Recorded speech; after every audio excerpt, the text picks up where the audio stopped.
Good morning and welcome back to Bangla blog channel. তো দেখতে পাচ্ছি এখন রেডি হয়ে গেছি, হলো তারকেশ্বর যাওয়ার জন্য। আমি রেডি হয়ে গেছি, মা রেডি হয়ে গেছে। মা এটা আমার ওই যে এটা এনেছিলাম রাজস্থান বলছি, দার্জিলিং থেকে ওই স্টোলটা, ওইটা পরেছি সুন্দর করে। মাকে দেখাতে হবে এরকম করে। আর দাদা যথারীতি late to public, okay late to public বললে হবে না, আমরা 6টা 10-15 বাথরুম ছেড়েছি, তারপরেও ঢুকেছি।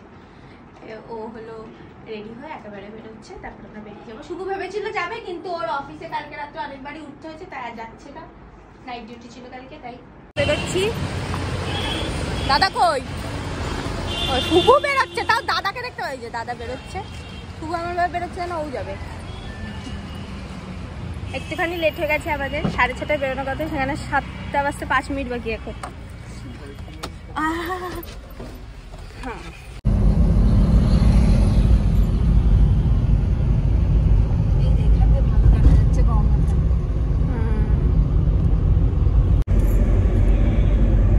আমরা জাস্ট পৌঁছালাম, একদম টাইমে পৌঁছে গেছি। যাব আমরা মনে হয় গাড়িতেই ফোন রেখে যাবো, যেহেতু আমরা ওখানে ঘর নিচ্ছি না। ঘর নিলে হলো ফোন ওনার কাছে রাখতে পারতাম। ফোন তো অ্যালাউড না না ভিতরে নিয়ে গিয়ে কি করব, কোথায় রাখবো? সেখান থেকে আবার ওইখানে রাখার জায়গা হয়ে যাবে। এখন বাজে 8:40, 9:30 অব্দি মন্দির খোলা, তো হয়ে তো যাবেই। তো যাচ্ছিলাম হেঁটে হেঁটে উমানিবাসের দিকে, ওই সামনের লোকটা আমাদের গাইড করে নিয়ে যাচ্ছিল। আসলে আড়াইনার কথা হচ্ছিল যে ওকে যদি নিয়ে আসা হতো, তাহলে চারিদিকে এত দোকান থেকে, এখান থেকে এটা নেবো, ওখান থেকে ওটা নেবো, এইসব বলা শুরু করে দিত। চলে এসেছি আমরা উমানিবাস। যখন এসেছিলাম এখানেই এসেছিলাম, মা বাপিটা যখনই আসে এটাতেই আসে, আমরা এটাতেই এসেছি। আমরা তো ঘর নেব না, কিন্তু মার ওয়াশরুম পেয়ে গেছে, তাই ওয়াশরুম যাওয়া হচ্ছে। আমরা এই ঘরটাই ছিলাম, 11 নম্বর ঘরে এসে আগেরবার। এখানে কিন্তু এসে আগেরবার ডিসেম্বরে এসেছিলাম, তখনও ঠান্ডা লেগেছিল, এখন আবার বেশ ঠান্ডা লাগছে, কেমন একটা হালকা হালকা কাঁপুনি কাঁপুনি দিচ্ছে। এর মধ্যে দাদাকে খালি গায়ে যেতে হবে। ছেলেদের যে কী নিয়ম খালি গায়ে যেতে হয় কেন কে জানে, এর পিছনে কি কারণ জানা নেই আমার। মন্দিরে তো ফোন অ্যালাউড না, তাই আমরা এখানেই সব ফোন টোন হ্যানা ত্যানা যা আছে সব তো এখানেই রেখে যাব। বেরিয়ে আবার ফোন নিয়ে তখন মন্দিরের সামনে গিয়ে আবার ফটো তুলবো। আগেরবারও ঠিক এরকমটাই করেছিলাম। আজকে মেনলি আসার কারণ এইটাই যে ওই দাদা যখন দিল্লি থেকে এখানে এলো, তখন আমি ওই দুটো ঠাকুরের কাছেই বলেছিলাম, একটা লোকনাথ বাবা, সেখানে পুজো দেওয়া হয়ে গেছে, আর একটা হলো এই তারকেশ্বরের বাবার কাছে, যে দাদার যেন একটা ভালো করে চাকরি হয়ে যায়, সব যেন ঠিকঠাক হয়ে যায়। সেই চাকরি টাকরি হয়ে গেছে, এই কারণেই মানত করেছিল, তাই এসেছি। ঠিক আছে, ঘর 3টে লিখছি, ওখানে নানা রকম দামের আছে, ছোট বড় মালা দেওয়া, মালা ছাড়া, ওখানে থেকে পছন্দ করে নেবেন, দাম দর করে এখানে তারপর পয়সা আমি ধরে নেবো। মানে ওখান থেকে নিয়ে পয়সাটা এখানে দেবেন, কিন্তু ওখানে দাম করে নিয়ে নেবেন। ঠিক আছে, আমরা যাবো সাথে। ধূপবাতি দেবো? ধূপবাতি জ্বালাবে? ধূপবাতি লাগবে, মেয়েদের দিয়ে দাও, লাগবে। তখন ওখানে গিয়ে মনে হবে যদি ভালো হতো। হ্যাঁ ধূপবাতি দিতে হবে, ধূপবাতি দিতে হবে। হ্যাঁ ধূপবাতি ওখানে গেলেই তখন মনে হবে, সবাই যখন জ্বালাবে ওই দেখি ওই একটা জায়গায় পুঁতে দিতে হবে। 2 সেট দিয়ে দিচ্ছে, 2 মহিলাকে দিয়ে দাও। পুজো দেওয়া হয়ে গেছে আমাদের। হ্যাঁ পুজো দিয়ে কি ভালো লাগে। এই মন্দিরের ভিতরে গিয়ে যদি চোখের জল না বেরোয়, মানে বেরোবেই, সে যেই হোক, মানে প্রথমবার আসুক দ্বিতীয়বার আসুক, এর ব্যাপারে জানুক না জানুক, এটা একটা কেমন একটা ওখানকার একটা এনার্জি ব্যাপার আছে। এখন আমরা যাচ্ছি আমাদের গাড়ির ওখানে টিফিন করতে, তারপর এসে আবার এখানে আসবো। এখন তো একটা কেমন কেজ মতো দিয়ে ঢাকা থাকে, যখন ওটা খুলবে তখন আবার দর্শন নিয়ে তারপর আবার বাড়ি থেকে রওনা। এই যে বাড়ি থেকে নিয়েছিলাম রুটি তরকারি, খাওয়া হচ্ছে, সেই নিয়ে আবার যাবো মন্দিরে। এই যে মেন মন্দির, এই আমার আবার হলো এই গেছিলাম, খেতে এসে এখন উপরের ওই কেজটা সরিয়ে দিয়েছিল।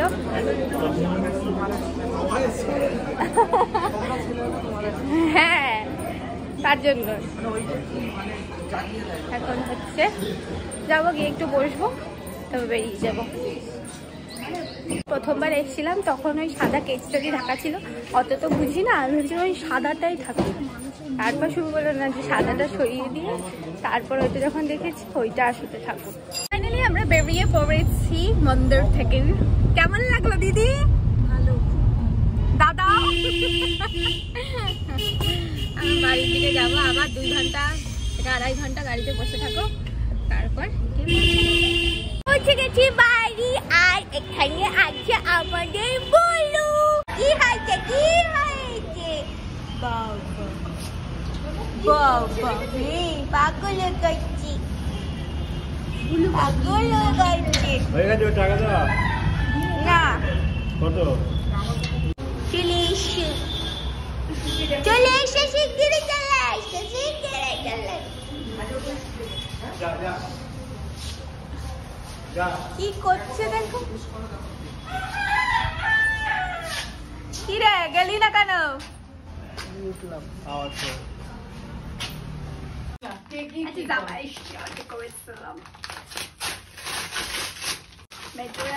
খুবই জঘন্য, হ্যাঁ খুবই জঘন্য একটা ম্যাটেরিয়াল as usual।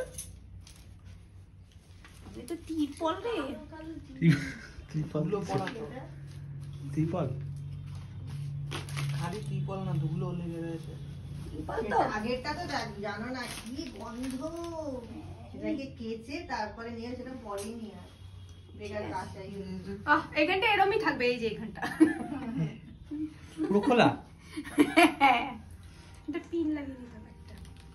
বাহ, ওটা তো ভেতরে এটা মনে হচ্ছে একটু বেশি বড় এসেছে। হ্যাঁ কারণ ইয়ে সাইজ ছিল না, তাই এক্সেলই অর্ডার করেছি। সাইডে মেরে নেবো এই জায়গাটা। বাবা ওইটা পেছন আর সামনে পুরো খোলা। ভেতরে একটা আছে। দুজন হচ্ছে ঝগড়া বেঁধে গেছে, ওর বাবা বলছে কিন্তু দেখে ঝগড়া বেঁধে গেছে। লোকটা নাকি ওকে দেখে হোঁচট খেয়ে পড়ছিল। বলছি আমি না ওই মেয়েটাকে দেখতে গিয়ে পড়ে যাচ্ছিলাম, দেখো তো বউটা নাকি বলেছে তুমি দেখছো, দেখো আমাকে দেখো না। মানে এটা ক্রপ টপের মতন কাজ করে, কিন্তু এটা ভালো রয়েছে। সালোয়ার খোলা, হ্যাঁ চুড়িদারের প্যান্টটা ওই যে পরতে হবে, প্যান্ট ভেতরে কালো রঙের প্যান্ট পরতে হবে। চাপা দিয়ে রাখি, হ্যাঁ কখন আবার না বসে পড়ে। মুখের এক্সপ্রেশনটা হচ্ছে বিয়ে হয়ে গেছে 20 বছর, হাসতে চান, বিয়েতে অসুখী।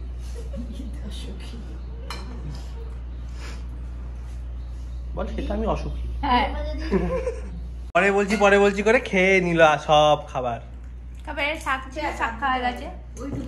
বেশি বেশি।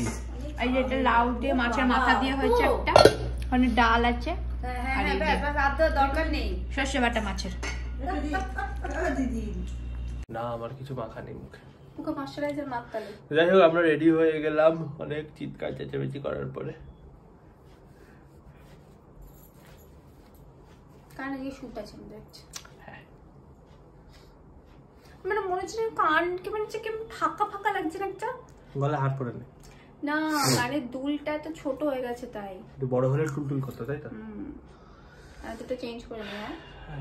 আমি জানি না বাবা, রাতি কর যা লাগা। আমি কি বাড়িতেই আছি না বাইরে? বাড়িতেই আছিস। তাহলে বাড়িতে তো এরকমই কানে দুল। ব্যাস লাগা আমার মুখে। একটা ময়শ্চারাইজার মেখে আগে, আমি আনতে ভুলে গেছি। এখনো শুট চলছে, ঠিক আছে। এখন বাজে হচ্ছে 6:30, আর এই যে মা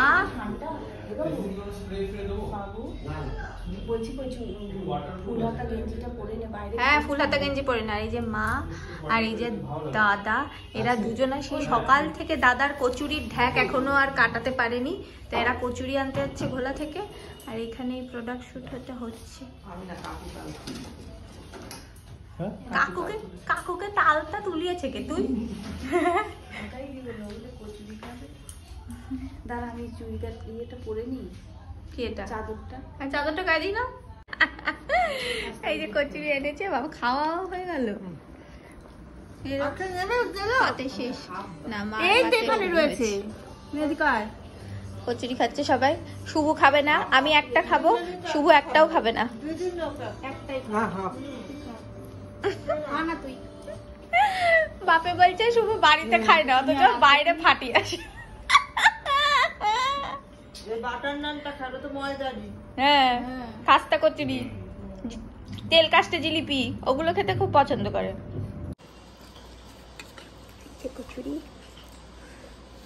আলু পড়ে না যায়,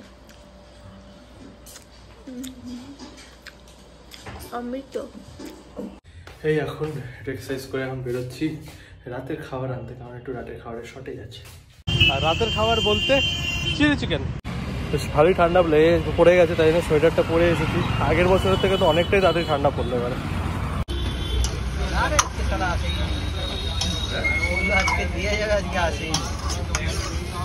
মা এই যে এইটা পেয়েছিলাম ইনস্টাগ্রামে একটা ব্র্যান্ড থেকে, সেইটা দিয়ে এই যে পায়ের এটা পরিষ্কার করছে, এরিয়া পরিষ্কার করছে। আর এই যে এর অফিস চলছে, এডিট করছে। আর আমি এইমাত্র পড়িয়ে উঠলাম, এখন ল্যাদ খাচ্ছি।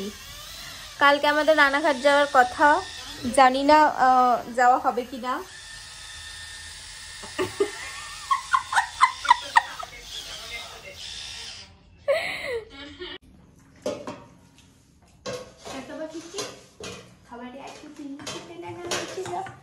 চিলি চিকেন মা বলছে এত লাল হয়েছে কি করে, রং দেয় এর মধ্যে, হয়তো দেয়।